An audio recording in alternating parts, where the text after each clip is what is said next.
In this video, I'm going to explain multiple choice question of year 2010 according to class 9 syllabus. Root x plus root y multiply by root x minus root y is equals to, बेटा आपको इसका answer बताना है, ये plus में है ये minus में है और रूट आ रहा है, तो बेटा इसको हम कहेंगे ये सर्ड है फर्स्ट टर्म और ये भी सर्ड है और प्लस माइनस का फर्क है तो दोनों एक दूसरे का कॉन्जुगेट है। इस केस में बेटा हम फॉर्मूला अप्लाई करेंगे a square minus B square का। ए क्या होगा बेटा रूट एक्स और बी रूट वाई। अब सिंप्लीफाई कर लीजिए एक्स माइनस वाई, तो एक्स माइनस वाई बेटा यहाँ माइनस होना चाहिए था, ये है correct option. In a right angle triangle the side opposite to right angle, तो बेटा क्या कह रहा है, कौन सी ट्राइंगल, right angle triangle. Right angle triangle में 90 डिग्री के सामने जो बॉल होगी उसका नाम क्या होगा, हाइपोटेन्यूज।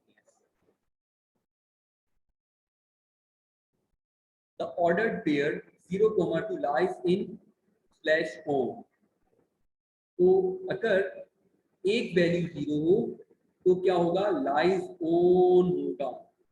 अगर दोनों वैल्यूज मौजूद होती ना 2, 3 दो नंबर लिखे होते ना तो फिर किसी क्वाड्रेंट के अंदर होता। और अब चूंकि x की वैल्यू 0 है, x इज 0 है, तो x 0 कहाँ होता है बेटा, y एक्सिस पर। लेट्स सपोज कि अगर यही होता 2,0, अगर 2,0 होता ना तो वो पॉइंट बनता x एक्सिस पर। क्यों भाई, वजह उसकी ये होती है कि अब जो है वो y0 है, तो y0 होता है x एक्सिस पर और x0 होगा y एक्सिस पर। Number 5 MCQ, the Cartesian product of set A and set B is written as A cross B।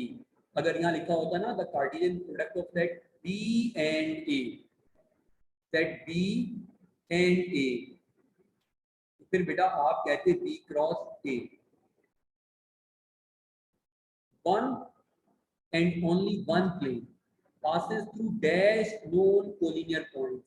बेटा याद रखिएगा प्लेन के लिए ना 3 पॉइंट्स का होना जरूरी है, ठीक है, और लाइन के लिए ना 2 पॉइंट्स का होना जरूरी है। अगर वो ये कहता कि एक लाइन कितने पॉइंट से पास होती है, तो बेटा लाइन 2 पॉइंट से पास होती है और कम से कम 2 पॉइंट से पास होती है लाइन, और प्लेन कम से कम 3 पॉइंट से पास होता है। नेक्स्ट बेटा number 7 MCQ, 64 raised to 2 power 64 raised to 1/6 is equal to, बेटा सिंप्लीफाई करना है आपको, 64 raised to 1/6 है। वी नो 64 क्या होता है 2 power 6 और जो 1/6 है बेटा वो मल्टीप्लाई, 2 power 1 is 2। तो बेटा आंसर क्या बना है यहाँ पर, दरअसल मसला ये है कि यहाँ पर एमसीक्यू में टाइपिंग एरर है, इसको माइनस होना चाहिए। अगर ये माइनस में रखेंगे हम तो 2 पावर -1 आ जाएगा और 2 पावर -1 क्या होगा बेटा 1/2। Number 8 MCQ, in a similar triangles dash are congruent, तो बेटा सिमिलर फिगर्स जो होती हैं, सिमिलर ट्राइएंगल्स जो होती हैं उनमें हमेशा हमेशा एंगल्स कॉन्ग्रुएंट होते हैं, एंगल्स सेम होते हैं, साइड्स प्रोपोर्शनल होती हैं। In similar triangles angles are congruent और in similar triangle sides are proportional, sides multiple होती हैं। जबकि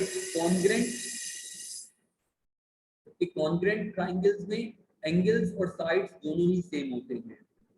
तो फिलहाल इस एमसीक्यू में क्या पूछा जा रहा है, in similar triangles dash are congruent, तो एंगल्स याद रख लीजिए।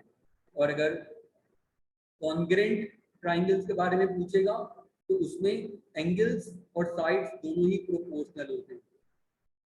कॉन्ग्रुएंट ट्राइंगल्स में एंगल्स और साइड्स दोनों ही प्रोपोर्शनल होंगे बेटा।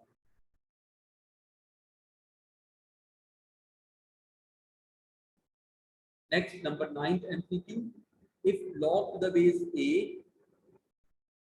Of 16 equals to 4, a is dash. तो बेटा ए की वैल्यू चाहिए आपको, सिंप्लीफाई कर लीजिए, लॉगरिथमिक इक्वेशन है।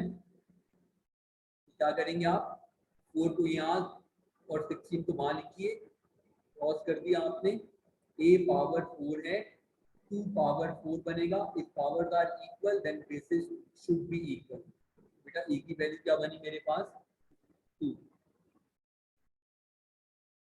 Number 11, if x is equals to 1, y is equals to 1, then value of x minus y plus xy is। बेटा ये वैल्यू निकालनी है, तो x की वैल्यू बेटा क्या है, चलिए मैं यहाँ लिखकर सिंप्लीफाई कर देता हूँ बेटा।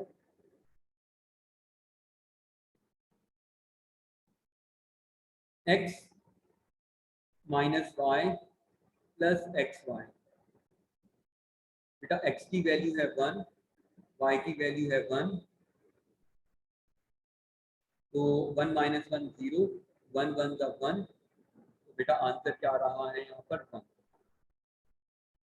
Number 13 MCQ, the LCM of x cube minus y cube and x power 6 minus y power 6 is. बेटा आपको LCM कैलकुलेट करना है। अब देखिए बेटा इसके लिए मुझे वर्किंग करनी पड़ेगी। सबसे पहले मैंने लिखा LCM is equals to product of common factors and known common factors। तो बेटा x cube minus Y cube एक टर्म है और दूसरा है मेरे पास x power 6 minus y power 6।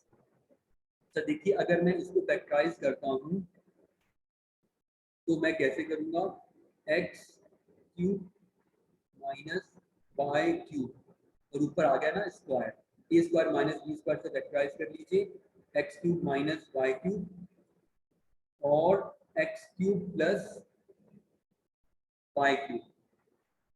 अच्छा जी, अब आपने क्या देखना है जनाब, कि इसमें और इसमें क्या है कॉमन फैक्टर, LCM बनाना है तो कॉमन फैक्टर पहले देखोगे, X cube minus Y cube,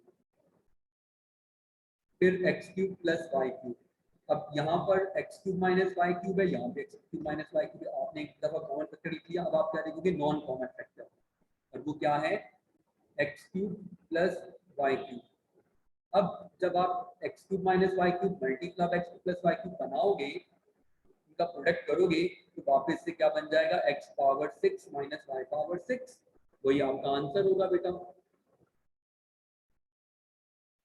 number 16th MCQ, the additive inverse of 7 minus 8 6 3 is। तो बेटा याद रखिएगा कि एडिटिव इनवर्स कैसे बनता है। एडिटिव इनवर्स एडिशन का ऑपोजिट करना है, मतलब साइन चेंज करना है। 7 है -7, -8 है तो 8, 6 है तो -6, 3 है तो -3, ये बन जाएगा एडिटिव इनवर्स।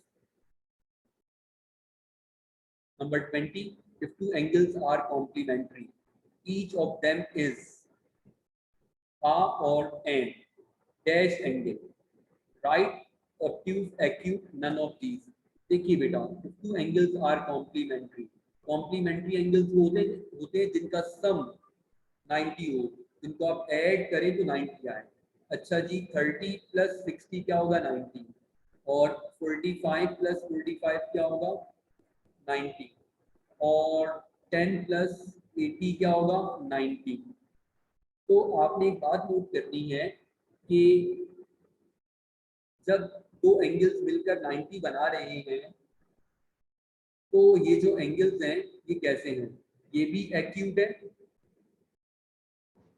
और बेटा ये भी एक्यूट है।